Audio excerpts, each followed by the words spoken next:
Mbayakro, dans le centre de la Côte d'Ivoire, connaît une agitation particulière. La cause, un conflit foncier qui a éclaté entre les populations. Le reportage de RTI Boaké.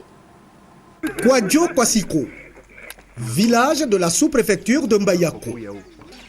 Un conflit foncier qui met en opposition ce village à Zaounkro et ses alliés a entraîné des violences de notre âge.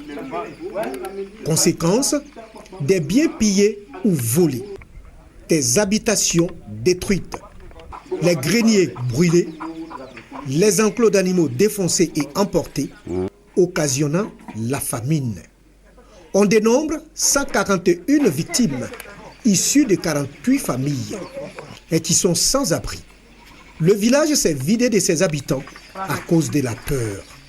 On ne déplore heureusement pas de pertes en vie humaine, cependant, les dégâts matériels sont très importants.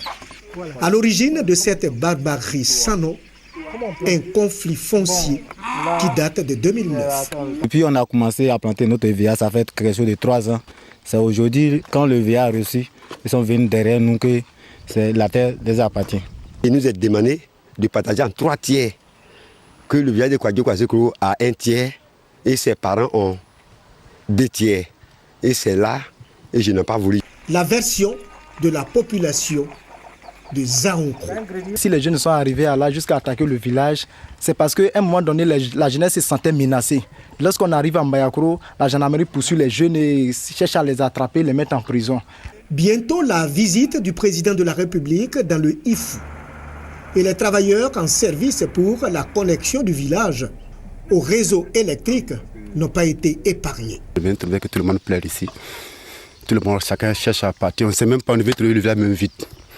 Tout est parti en fumée, manger ou tout ce qu'on a laissé ici. Les arrestations dont il est question sont liées à la destruction de 35 hectares d'EVA sur 50, dont les pertes sont évaluées à plus de 350 millions de francs. Le préfet du département de Mbayakro appelle les populations en conflit au calme et à la patience. Les autorités sont saisies et elles vont trouver une solution à ce problème qui dure depuis 5 ans. Aucune des parties n'a un titre foncier pour se justifier. Mbayakro n'a pas besoin de cette situation au moment où la visite d'État du président de la République se prépare activement.